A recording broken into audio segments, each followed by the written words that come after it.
How many of you can understand Punjabi or Urdu? Oh, Can you raise your hand? Go ahead. Anything. Everybody. so you feel at home now? Oh, yeah.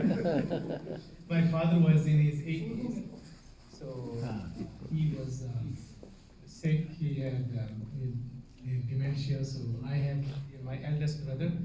He's a judge, and his wife is also a judge. So they came from Lahore to visit him, to Multan, to our village. Mhm. So my father, met my brother, and he knew him and he recognized him. And then, ठीक है. so my father was in 80s. So my brother and his wife, they came to visit him in our village from Lahore. So he's a judge and his wife is also a judge. So when they came to visit him, my father used to own a lot of land, agricultural land. He was a farmer and like a zemindar we call it. So my father said to my sister-in-law, "Who are you?"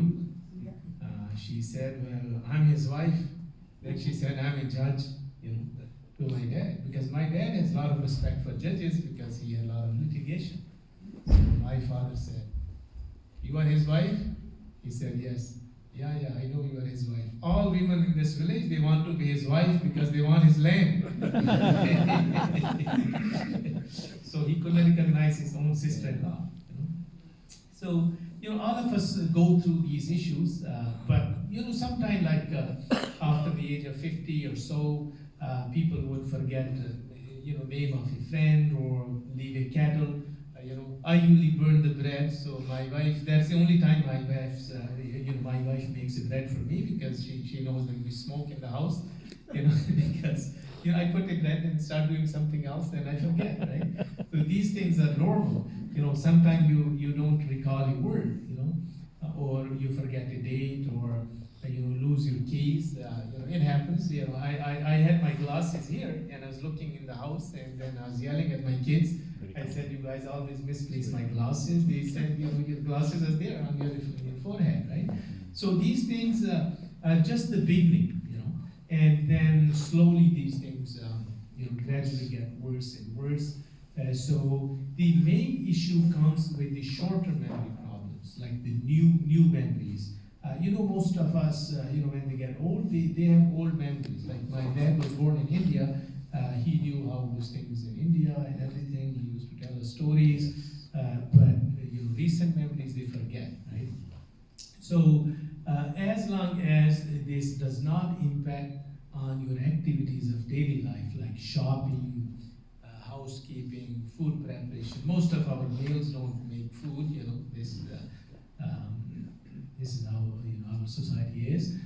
Or driving, then you can just follow the strategies. But once it starts impacting your daily life, then it is beyond mild cognitive impairment.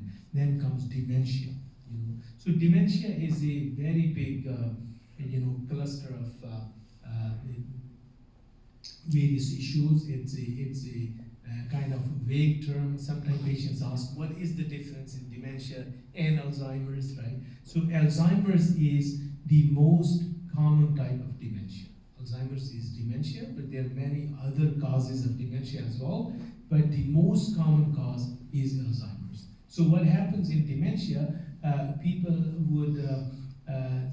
would start slowly, gradually, forgetting, and then it would progress. So it is always progressive, and it starts affecting the daily life activities, but it starts with the recent memories. But eventually, patients would not be able to recall even the short-term or long-term memory, and it gets worse and worse. Some patients will not recognize their family members. They will use different words.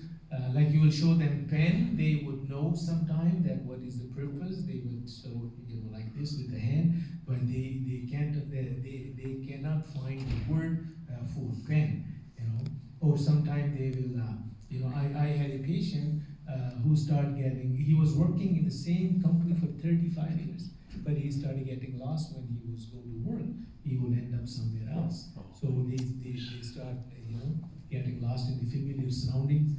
They can crosswords or trouble with the conversations. They would just lose the track of conversation, and sometimes as the disease progresses, there are a lot of changes in their personality. I had a patient, he was a senior person, like he was above 80. He started touching young women, then he started touching his own daughter-in-laws, his daughters, and he forgot the difference between the social norms. So these type of, and then there are patients who become very paranoid. One of my patients, he's 86. His wife is also very old. She can barely walk, and he's a Sardarji, and he was telling me, his wife and son come to the appointment too, and he was saying that I know कि मैंने पता होते की होता है ना बंदे आते हैं मेरी wife को ना, so they get very paranoid, and sometimes they feel their family is poisoning them, they're stealing their money. So some people they start hiding their clothes, and they feel their daughter-in-law, especially in our culture, daughter-in-law, mother-in-law issue is very common, right? They believe that the daughter-in-law is stealing their clothes and stuff like this, right? So what are the risk factors? Who is at a risk of getting dementia more than other people? Not everyone gets dementia. There are people who are in 80s, 90s, and their memory is reasonably good, but age is number one, right?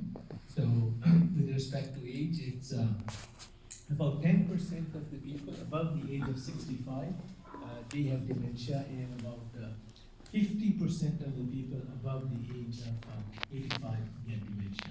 Other risk factors are family history. So it's not necessary that if a person has dementia, his kids will have dementia, but the risk becomes higher than other people. Also, having less education, fewer years of education is linked to the early onset of dementia. Because what happens with the cognitive activity and education, the brain cells, they have develop connections. They have the branches, and those more and more connections are developed if you do more and more cognitive activity. So it takes a longer time to lose those connections. But if you have lesser years of education, then you have much less connections, and you lose those connections early on. Right? As I said, it's not a necessity that the kids will have it, but there are certain types of dementias which run in families, such as frontal lobe dementia. Some of these patients, they would get dementia before the age of 60. So certain chromosomes, like chromosome 1, 14, 29, has been known to have mutations, which lead to the higher risk of dementia in the early age. So, as I said, Alzheimer's is the most common type of dementia. There are other causes of dementia too. For example, sometimes due to repeated strokes or small strokes, people start losing their cognitive ability. So that's called vascular dementia. And also there is a type of dementia in which people start seeing things first, seeing things which don't exist. Like they will see their deceased relatives, they will see animals. One of my patients would go to the door again and again because he used to hear that kids are ringing the bell. And someone I used to treat was they would call police every other day. This gentleman would call police, and he would say that someone is in my house and they're breaking in the house. Police would come search the whole house. They go through the procedure, right? So and they will not find anyone, right? So that's dementia with Lewy bodies. Usually these, some of these patients, they have very lovely hallucinations. Like they see their relatives who passed away, and sometimes they talk to them, sometimes they have their names and stuff like this. And it's really difficult to convince them that there is no one. And some of the causes, like if a person is depressed or they have a lot of stress, anxiety, then their cognitive capacity slows down. Because a certain level of stress is good, right? It keeps us on our toes, right? You have noticed this, that people, once they retire, their slowness mentally and physically increases because the stress is now gone, work-related stress. So a certain level of stress is good, right? But when the stress goes above board, then people start causes are like Parkinson's and frontal lobe dementia and alcohol. Alcohol is one of the big one in dementia. And I'm sure you're aware of a recent study which came just a few weeks ago that no amount of alcohol is safe. It doesn't apply to in our community, but anyway, we educate patients every single day. Patient asks us because there was a concept that small amount of alcohol is good for heart and all these things. Now there was a recent study that alcohol is linked to cancers and none of the amount of alcohol is safe. So this is just a new finding, right? So as I said, the Alzheimer's, about 10% of patients above the age of 65, they would develop Alzheimer's, and 50% of the people above the age of 85. In US only, there are 4 million people. 124,000 were diagnosed in 2020 in Canada with Alzheimer's. And there are billions of dollars are spent on the care of these elderly patients. And Alzheimer's becomes the 4th leading cause of death in the US. What happens with the beginning, it is the new memories or short term, but as the disease progresses, word finding becomes issue. For example, you tell them table, they will say cable, or they would not be able to name. And then any of the familiar tasks, for example, they were cooking, so they would forget the recipes, right? Or they would not recognize the familiar places if they had been there before, right? Also planning and executing things, traveling alone, going out of town alone becomes very, very difficult for these patients. And slowly, if they're working, then there will be complaints at their work that they cannot complete their work, or they miss so many things, and their social engagements will become less and less. Some of the patients who have stroke or any vascular disease, they might have some weakness on one side or any numbness, tingling, and these kind of things. Large कर लें और उनके voice के पीछे समझ नहीं आ रही इसे थोड़ा सा लार्ज कर ले ताकि वो देख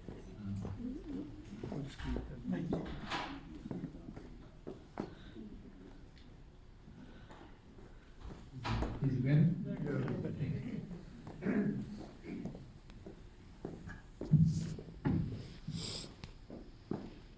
I usually speak very loud, but okay. So, as I said, people who have depression, their main diagnosis is depression, right? But because the depression affects their cognitive performance, so therefore we call it pseudo-dementia, because this is not the true dementia, neurodegenerative dementia, due to loss of the brain cells, but this is due to depression, right? So these patients usually don't have any weakness on any side or any issues with naming objects or word finding issues, but they're slow otherwise. They are very, very slow in doing anything. If you look at the brain of these patients, there are certain changes in the brain, which you can see. These are the plaques which are found on biopsy of the brain with these changes, and then you see these tangles, the triangle one, so these changes, of course, because we can do the biopsy in life, so these are only seen after patient dies and their biopsy is done. So therefore, the diagnosis is confirmed pathologically only after the death of the people, right? With respect to the chemicals, the most important chemical involved in dementia is acetylcholine. It's a chemical in brain. It's made in certain parts of the brain, and those cells which make this chemical, they slowly start disappearing. And they start disappearing many years before the symptoms of dementia appear. And by the time people have symptoms of dementia, lots of these cells have already disappeared or died, and therefore it's not possible to revive the brain cells. So our focus is to preserve whatever brain cells or whatever chemical acetylcholine is present in brain, and also focus on other strategies which can help with day-to-day function. The diagnosis, there's no diagnostic test like you do a blood test for dementia or CT scan or MRI. These things can support the diagnosis. For example, on MRI or CT, you can see the shrinkage in certain parts of the brain, which can guide that the diagnosis is in the right direction. But most of the diagnosis is based on the information from patient and family members. Information from family members is equally important because sometimes the patients would not know that they have memory issues, or sometimes they say that my memory is fine because they don't have that realization, they don't have that insight, right? So the family members would, they would observe them more than themselves. And then you look at the medications, if they were taking some medications from before. There are certain medications which we use, like tricyclic antidepressants and other medications for pain, which can affect memory. So the physicians have to go through the list of the medications, use of alcohol in some patients. Also, it's important to find out their living arrangement, if their mobility is affected, if they have stairs in the house or steps at the doorsteps, they can fall easily, or if they are living alone, or they're living with some family members, is living alone is safe for them, if they could injure themselves. And when we examine these patients, we have certain tools of questions which guide us to the prognosis of these patients or the stage of their dementia. One of the common tests which we use is called Folstein Mini Mental Status Examination Score, which it's most commonly known. It's the easiest test to perform, and it's more relevant to I would say our community. There are certain tests which are very tough, and even the educated people from our community would fail, such as they would say, name this animal hippopotamus. Most of the people from our community back home, India or Pakistan or whatever, Bangladesh region, would not be able to name hippopotamus. So some of the tests, now the physician has to decide what kind of test I should do with respect to the background of the patient, their education, their work-related history. If they are a farmer, they never went to school, then doing these type of tests would falsely overdiagnose them with the dementia. I had a patient, she was from India, and the family members brought her that her memory is no good, and when she goes for a walk, she ends up into the houses of other people. Right? She had just come from India, so she came to see me and I started speaking Punjabi to her. I said, "What happened?" She said, "Uthe India ਵਿੱਚ ਹਰ ਘਰ ਜਿਹੜਾ different ਹੁੰਦਾ ਹੈ." In India, Egypt or Pakistan, every house is different. The shape is different. The architect is different, and the design is different. But here, if you have townhomes, all those townhomes look alike, right? So she never went to school. So she will end up in the other houses of people because she could not read the numbers, right? So you have to judge the patients according to their background, right? So other tests, we do some blood tests to rule out any other causes which would cause dementia, such as B12. In people who are vegetarian, they have a B12 deficiency. It's very well known in them. So you should always do a B12 level and other tests for liver function, kidney function. These things can affect your memory. So, as I said, the CT scan or the MRI or brain imaging usually not needed in these patients. But if you have a doubt or if you want to rule out any other cause such as brain tumor or a stroke, then you can do these tests. Or if the patients are young or their walking is unusual, or if they have incontinence of urination in the beginning, or other issues like this. So the Alzheimer's disease, as it progresses, it goes through stages. Right? So we stage them according to symptoms of the patients. When the stage is mild, they will have very mild trouble with day-to-day functioning. They can still perform most of the tasks without any help. They can drive to some extent, but as the disease progresses in moderate stages, the patient starts needing help with dressing, with their clothes, and with toileting. And as the disease further progresses, then they need help with feeding. They could become bedbound, and they need help with diapers, and almost they become totally dependent. So in the moderate stages, you could see mood swings in them. They get very upset if you instruct them twice. They will be really upset, and sometimes if they see things which are not there, and you try to suggest, it leads to confrontation. So you have to explain them very nicely, not confronting them, and not endorsing their hallucinations or agitation either. So the caregivers should take notes and bring to physicians so that these things could be addressed. Most of the behavioral issues can be managed with the medications.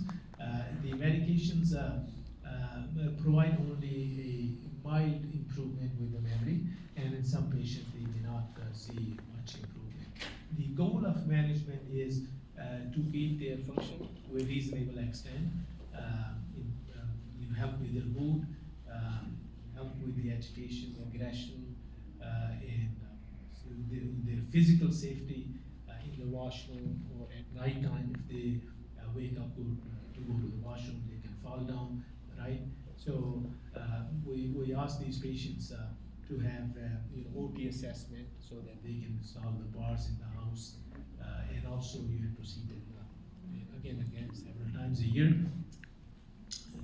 to see how their condition is progressing. So avoiding stairs, washroom safety, fall prevention, use of walkers, driving. This becomes a critical issue because when patients come, patients want to drive. Their families sometimes, tell that we should revoke their license, and then it leads to sometimes issues. I have been, harassed in the masjid because I revoke license of people. Almost every day or several times a week we have to take away license of people, not only for dementia but for Parkinson's, seizures.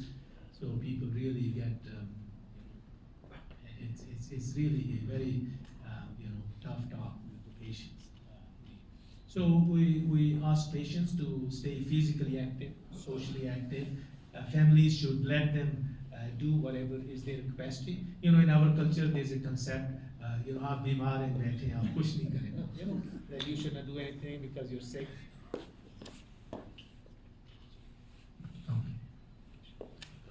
Yeah, so in our community there's a concept that they say, oh, elderly, he's sick, you should rest, you should not do. Let patients, as long as they're safe, let them do what they can do, because that keeps their physical and cognitive skills.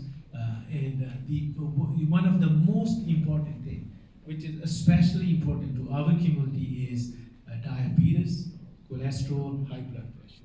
Managing our weight and food changes. Our food is rice, roti is very high in carbs, right? So after a certain age, around 45, 50, we should all try to modify our diet. More vegetables, more animal protein, chicken, egg, fish, these things, and try to cut down any of the carbs. Even milk, sugar, and these things are very high in carb. Apple, banana, as well as grapes, right? So try to cut down, even if you don't have diabetes, because the carbs are a very high risk for weight, and then weight leads to obesity, arthritis, high blood pressure. It's mother of all the diseases, right? So with respect to the medications, as I said, the chemical acetylcholine is the main chemical involved in the memory issues. So we give medications which block the enzyme which destroys acetylcholine. So we try to preserve the acetylcholine. In addition to this, bone health is important because these patients become fragile as they become old. If they're depressed, the depression should be screened and treated in these patients. And usually around the Maghrib time, the sun set time, these patients become very agitated. So family members need to learn some skills to calm them down and also give them medications. There are three main medications. One is donepezil, the other one is rivastigmine, and the third one is Revinil. So these medications are almost equally effective. The Aricept or the Donepezil is a pill. So most of people in our community, because of the capsule thing, gelatin and those things, so we use Aricept in these patients. But there are some of the medication, like the rivastigmine, has a little bit benefit that it helps the hallucinations also, although they are equally effective. Sometimes they can cause nausea, sometimes they can lead to loss of appetite, they can slow down the heart rate. So not every patient is candidate for these. So there is a lot of testing like ECG, those things have to be done before we start these medications. So other than this, I think it's also recommended in our faith that every person should have a will. That's very important, that we make a will in our life about our care, as properties, and those things. Patients should stay engaged with neighbors, friends, mosques, senior clubs. There are some adult daycare where patients can go and they can spend time together. Otherwise, some information from Alzheimer's Society is available, Meals on Wheels, for those people who don't have any family support. Thank you so much.